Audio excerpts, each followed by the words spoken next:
जरूरी सूचना है आप सभी स्टूडेंट्स के लिए, स्टडी फॉर सिविल सर्विसेज का Android app Google play store में आ चुका है, उसको प्लीज तुरंत इंस्टॉल कर लीजिए। और अगर आप स्टडी फॉर सिविल सर्विसेज के सिर्फ ऐप से कोई भी कोर्स, कोई भी पीडीएफ परचेस करते हैं तो उसमें अप्लाई कूपन, अगर आप ज्ञान सर जो है आप उसमें अप्लाई करते हैं, ये कूपन कोड है, तो उसमें 20% फीस तुरंत माफ हो जाएगी, मतलब 20% डिस्काउंट तुरंत उसमें लग जाएगा। ज्ञान सर लिखना है, नॉर्मली ज्ञान सर स्मॉल लेटर में है सब कुछ, कोई स्पेस नहीं, कोई कॉलम नहीं, सिर्फ ज्ञान सर, GYANSIR। इस तरह से अगर कूपन कोड लगाते हैं आप ऐप में बाई करने से पहले, जो अप्लाई कूपन वाले में आता है, तो 20% का डिस्काउंट तुरंत मिलेगा। वीडियो देखिए।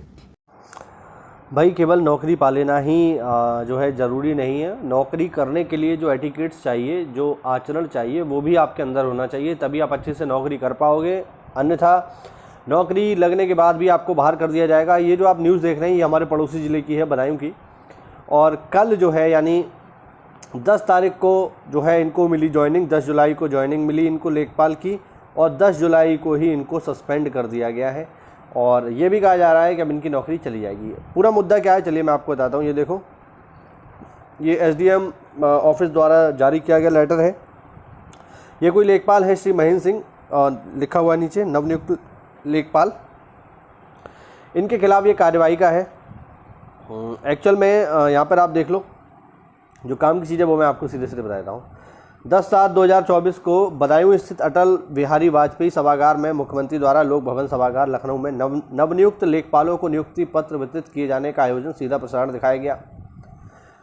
ठीक है, इसमें इन सभी लोगों को बुलाया गया। अच्छा, हुआ क्या कि जब ये कार्यक्रम चल रहा था तो उक्त कार्यक्रम में मुख्य अतिथि श्री BL वर्मा, माननीय खाद्य वितरण एवं सामाजिक न्याय तथा अधिकारिता राज्य मंत्री भारत सरकार, एवं श्री महेश गुप्ता, माननीय सदर विधायक, श्री प्रेम स्वरूप पाठक, माननीय पूर्व सदर विधायक आदि उपस्थित थे। माननीय मुख्य अतिथि महोदय के संबोधन के बाद जब जिलाधिकारी महोदय बदायूं के धन्यवाद ज्ञापन के उपरांत जब मुख्य अतिथि महोदय जिलाधिकारी महोदय बदायूं के मध्य आपसी बातचीत चल रही थी, तब ये जो लेखपाल हैं, ये क्या हुआ, ये भाई डाइस पर पहुंच गए, यानी जो मंच था वहां पहुंच गए, और जो है कुछ इन्होंने बदतमीजी करी, उस पर बोलने का प्रयास किया, माइक को छीनने का, मतलब माइक पर बोलने का प्रयास किया, कुछ अपनी बातें रखने का प्रयास किया। डाइस पर पहुंचकर वाद प्रतिवाद करते हुए आपके द्वारा किया गया यह व्यवहार व आचरण घोर आपत्तिजनक था। आपका यह कृत्य उत्तर प्रदेश कर्मचारी आचरण नियमावली 1956 में वर्णित सुसंगत नियमों का घोर उल्लंघन है।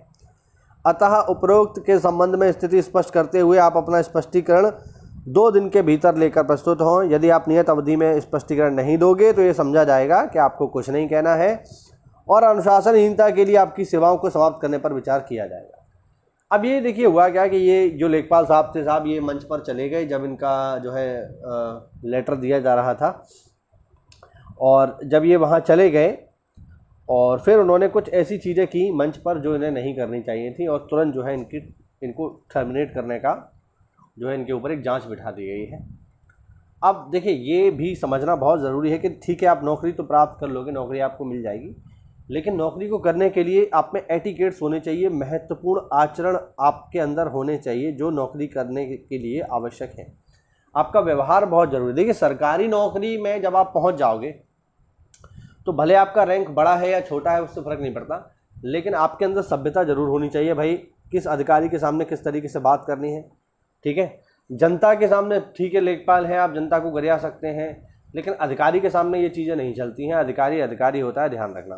तो उसके सामने आपको सभ्यता से रहना पड़ेगा, जो ड्रेस कोड है उसका पालन करना पड़ेगा। बहुत सारे जो नियम हैं अधिकारियों कर्मचारियों के लिए, जो नियम बनाए गए हैं, उनका पालन करना पड़ता है। ये तो खैर छोटा सा भाई लेखपाल है, कोई बहुत बड़ा अधिकारी नहीं होता है लेखपाल। ये तो लेखपाल है। जो IAS तक होते हैं, अगर वो भी अपने एटिकेट्स का पालन ना करें, मुझे एक केस याद आ रहा है कि एक बार मोदी जी जो है वाराणसी में आए थे, तो वहाँ के जो DM थे, जो IAS थे, वो उनको जब लेने गए तो प्रोटोकॉल के दौरान उन्होंने चश्मा पहना हुआ था, जो कि प्रोटोकॉल का उल्लंघन है, जो कि नियमों का उल्लंघन है। इस वजह से उनको जो है कारण बताओ नोटिस जारी कर दिया गया कि आपने प्रॉपर ड्रेस कोड का पालन क्यों नहीं किया, आपने चश्मा क्यों लगाए रखा, चश्मा उतारा क्यों नहीं। तो ये भी ऐसा भी हो जाता है। तो आप ऐसा मत सोचिए कि आप सरकारी नौकरी पा गए तो आप फिर कुछ भी करेंगे, ऐसा नहीं है। जनता तक, गरीब जनता तक आप हो सकता है उस पर अपनी धौंस जमा लो, लेकिन हाँ, अधिकारियों के सामने, जो बड़े बड़े आपसे ऊंचे रैंक के लोग हैं, उनके सामने आपको चीज़ें थोड़ा देखनी पड़ती हैं। अब आप देखो, 10 तारीख को कल इनको ज्वाइनिंग मिली और कल ही इनके जो है सस्पेंड करके इनको जांच का आदेश दे दिया गया है कि आपको क्यों ना जो है आपकी नौकरी ख़त्म कर दी जाए। तो इन चीज़ों से आपको बचना है। देखिए अभी क्या है, बहुत सारी नौकरियां बांटी जा रही हैं इस समय पे, जैसे लेखपाल बांटी जा रही है, लेखपाल का फाइनल हो गया, चलिए ठीक है। इसके अलावा SSC GD का भी रिजल्ट आ गया। इसके अलावा UPSSC में अभी आप देखोगे जुलाई में ही वीडियो का भी रिजल्ट आ जाएगा। बहुत सारे जो है रिजल्ट आने वाले हैं। तो जो भी लोग इनमें लगेंगे उनके लिए मेरा बस यही कहना है, या आने वाले समय में भी जब आप सेलेक्ट होंगे, चाहे RO में हो या BO में हो, तो मेरा बस यही कहना है कि भैया अपने रैंक के अनुसार अपने पद की गरिमा को बनाए रखें और नौकरी करें तो बिल्कुल जो है सर उठा करके करें। कोई ऐसा काम ना करें कि आपके कैरेक्टर रोल पे धब्बा लग जाए। अब इनकी कैरेक्टर, मान लो अगर इनकी नौकरी नहीं भी जाएगी तो इनका जो कैरेक्टर रोल होगा, जो CR होगा, उस पर धब्बा लग गया, और धब्बा लगने का अर्थ ये है कि इनके प्रमोशन के चांस बहुत अब कम हो गए। स्टार्टिंग में ही जब पहले दिन ही आपने जो है अपने कैरेक्टर पे धब्बा लगवा लिया, तो अब ये मान के चला जाएगा कि अगर इनकी नौकरी बच भी गई ना, मान लो कैसे भी करके अगर इनकी नौकरी बच गई, तो इनका कोई प्रमोशन होने वाला नहीं है। इनके साथ ही जो लेखपाल होंगे वो प्रमोशन होकर जो है जो कानून को बन जाएंगे, लेकिन इनके बनने के चांस अब बहुत कम है। तो बस ये चीज़ें हैं, थोड़ा सा ध्यान रखिए भाई। सरकारी नौकरी की तैयारी करना ही केवल लक्ष्य नहीं है, सरकारी नौकरी पा करके अच्छे से उस नौकरी को कर ले जाना भी एक इम्पॉर्टेंट चीज़ है। छोटा सा वीडियो था, मुझे लगा मेरे पड़ोस की घटनाएं मुझे आपसे शेयर करनी चाहिए, इसलिए मैंने वीडियो बनाया। ठीक है, मिलता हूँ अगली क्लास में, तब तक के लिए जय हिंद, जय भारत, वंदे मातरम।